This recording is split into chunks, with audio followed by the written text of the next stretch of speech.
There will be a time when you throw in the towel and reset the timer for one last time, and cubing will have left its impact on your life.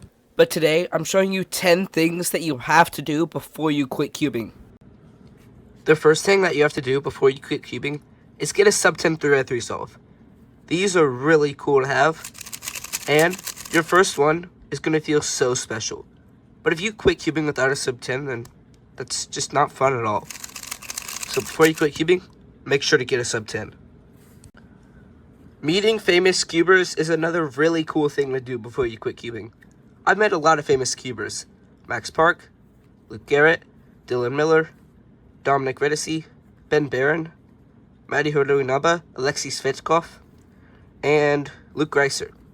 And I have all their signatures on this cube, and it's really cool. So this is also another thing you can do before you quit cubing. Get an autograph cube, and all the famous cubers you meet, have them sign it. Now this cube is almost filled up, so I'm probably going to have to get a new one. But meeting a famous cuber before you quit cubing is a really cool thing to do. If you travel a lot, then solving a cube at an iconic location is something you should do before you quit cubing. I've done this a lot, I guess, but my two most, I guess, iconic locations that I cubed at are the Gateway Arch and the Everglades. And when I was at the Gateway Arch, I asked a worker if anyone has ever solved a cube there, and I think they said no, so I think I was the first person to solve a cube at the Gateway Arch. But yeah, solving a cube at an iconic location is super duper duper cool. Try to get good at least one side event before you quit cubing. This could be any of the side events: Pyraminx, Skewb, Square One, Clock, Megaminx. Those are all really cool events to be good at. And I'm already working on this with Pyraminx. I average about 4 seconds, and I'm still trying to get faster to this day. This one's a little sad, but breaking a cube from overuse is something you should try to do before you quit cubing.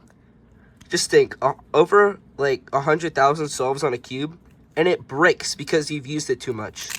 That's super cool. It's also super sad, but that's super cool. You've used the cube so much, it's falling apart. And yeah, I haven't used this cube a bunch. My dog got it. Before you quit cubing, do a blindfolded solve. These are even cooler than sub 10s. And it's not that hard to learn. It's just kind of hard to get a success. So, before you quit cubing, get a blindfolded success, because these are really cool.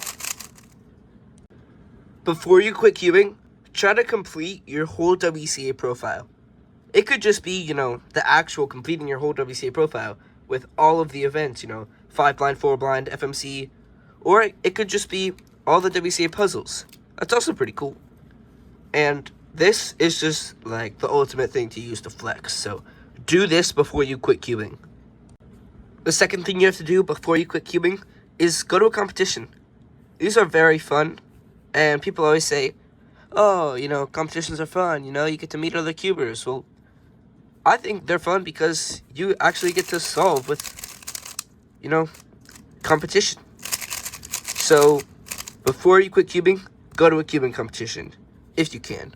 Because if you live in, Fiji, there might not be a cubing competition.